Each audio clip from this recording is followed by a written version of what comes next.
21 सालों तक लगातार लोगों के दिलों पर राज करने वाला शो सीआईडी अचानक से बंद क्यों हो गया था, जानेंगे वीडियो में।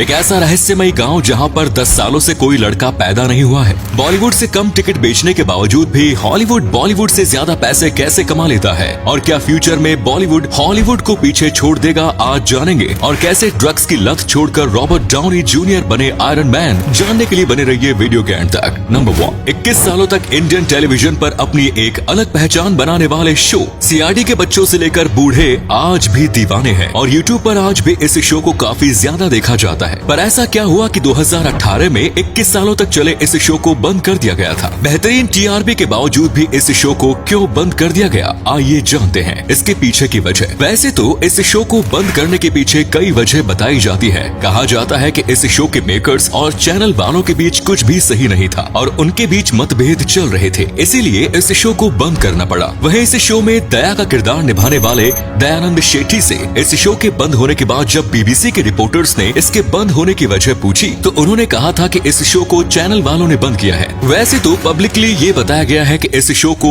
मेकर्स ने बंद किया है, पर चैनल वाले पिछले 2 साल से इस शो को बंद करना चाहते थे क्योंकि उन्हें अब ये शो पुराना लगने लगा था, इसीलिए 21 सालों तक चले इस शो को बंद कर दिया गया था। हालांकि कुछ रिपोर्ट्स के मुताबिक अब कुछ ही समय में इस शो का दूसरा सीजन आने वाला है। नंबर 2, हॉलीवुड फिल्म इंडस्ट्री हमारे भारत की फिल्मों से कई गुना ज्यादा पैसे कमाती है, पर भारत की जनसंख्या तो बहुत ज्यादा है, जबकि अमेरिका की जनसंख्या भारत के मुकाबले कम, और भारत अमेरिका की हॉलीवुड से ज्यादा टिकट्स बेचता है। पर इसके बावजूद भी हॉलीवुड ज्यादा पैसे कैसे कमा लेता है? असल में जहां हमारे भारत में बिकने वाली मूवी टिकट की कीमत काफी कम होती है, वहीं हॉलीवुड की मूवीज की टिकट काफी महंगी होती है, जिसे वहां के लोग आसानी से अफोर्ड कर सकते हैं। पर हमारे इंडिया में ऐसा हो पाना अभी तो लगभग नामुमकिन है, इसीलिए हॉलीवुड हमसे ज्यादा पैसे कमा लेता है। पर फ्यूचर में ऐसा हो सकता है जब इंडियन सिनेमा हॉलीवुड से भी ज्यादा पैसा कमाने लगेगा। जब हमारा देश धीरे धीरे डेवलप होगा तो हमारे यहाँ भी टिकट हॉलीवुड की तरह ही महंगी बिकेंगी। जैसे चाइना ने हॉलीवुड को पीछे किया है, वैसे बॉलीवुड भी आने वाले समय में हॉलीवुड को पीछे छोड़ सकता है। हालांकि क्या सच में बॉलीवुड हॉलीवुड को पीछे छोड़ पाएगा, ये तो वक्त ही बताएगा।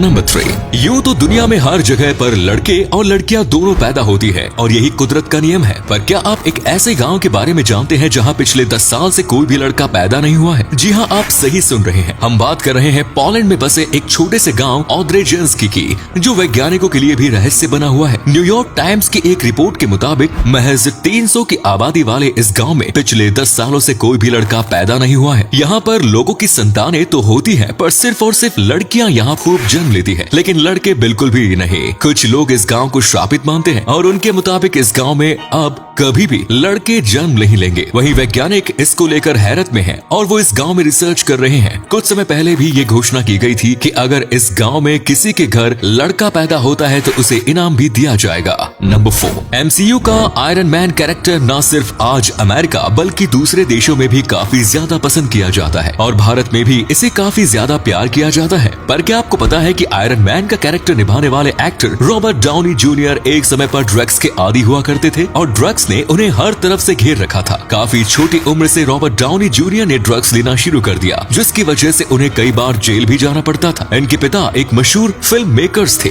इसलिए इन्हें शुरुआत से ही फिल्में मिलती थी, लेकिन ड्रग्स की लत की वजह से कभी भी ये अपने एक्टिंग करियर को सीरियसली नहीं लेते थे। लेकिन आखिरकार इन्होंने फैसला लिया कि वो अब ड्रग्स नहीं लेंगे। उसके बाद इन्होंने अपने एक्टिंग करियर पर ध्यान दिया और बाद में जब इन्हें आयरन मैन मूवी मिली तो ये सबके दिलों पर राज करने लगे और आज इनकी नेटवर्थ करोड़ों में है। नंबर 5, दोस्तों अभी आप अपने स्क्रीन पर जिस फोटो को देख रहे हैं वो आपको काफी ज्यादा नॉर्मल लग रही होगी, पर इस फोटो को इतिहास की सबसे फेमस और चर्चित फोटोज में से एक माना जाता है। और इस फोटो में एक बहुत ही खास चीज छुपी हुई है, जिसके लिए इस फोटो को खींचने वाले फोटोग्राफर को अवार्ड्स भी मिला था। दरअसल साल 2000 में इस फोटो को जेवियर बाउलूज नाम के एक फोटोग्राफर ने खींचा था, जिसमें आपको समुद्र के किनारे रेत में 2 कपल्स बैठे हुए दिखाई देंगे और पीछे की ओर ध्यान देने पर आपको इस फोटो में एक आदमी भी लेटा हुआ दिखाई देगा। पर असल में ये आदमी लेटा हुआ नहीं बल्कि मर चुका है। ये फोटो दर्शाती है कि दुनिया में लोग कितने ज्यादा मतलबी होते हैं, किसके साथ क्या हो रहा है उन्हें इससे कोई फर्क नहीं पड़ता और सब अपने मतलब के लिए जीते हैं, क्योंकि फोटो में ये आदमी मरा पड़ा है लेकिन इन कपल्स को इससे कोई फर्क नहीं पड़ता।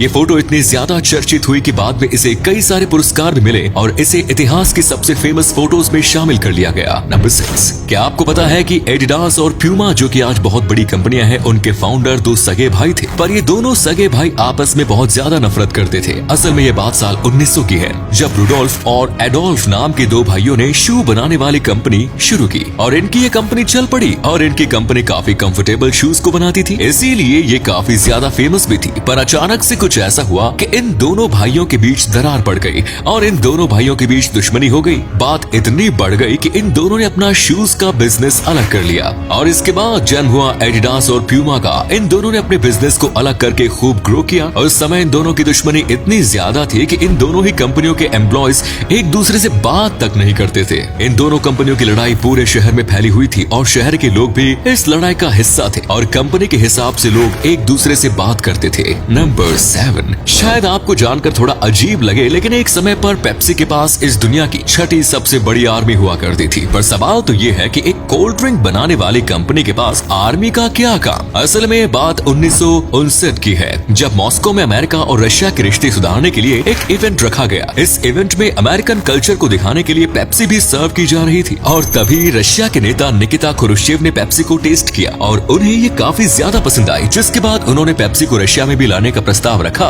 पर उस समय रशिया की करेंसी इतनी मजबूत नहीं थी, जिसके बाद पेप्सी ने रशिया से डील डन की और पेप्सी ने रशिया से अपनी कोल्ड ड्रिंक्स के बदले वोदका लेना शुरू कर दिया। लेकिन इसके बावजूद भी रशिया पर $3 बिलियन का कर्ज हो गया, जिसके बाद रशिया ने अपने इस कर्ज को चुकाने के लिए पेप्सी से कहा कि आप हमारे पास मौजूदा आर्मी का सामान ले लीजिए। जिसके बाद कोई चॉइस न होने की वजह से पेप्सी ने रशिया से बहुत सारा सामान ले लिया, जिसकी वजह से 1989 में पेप्सी इस दुनिया की छठी सबसे बड़ी आर्मी बन गई थी। और अगले फैक्ट पर जाने से पहले फोटो को ध्यान से देखिए और बताइए किसका फोटो दिखाई दे रहा है। इससे पता लगेगा आपका दिमाग और आंखें कितनी तेज हैं। मिलते हैं आपको 5 सेकंड्स।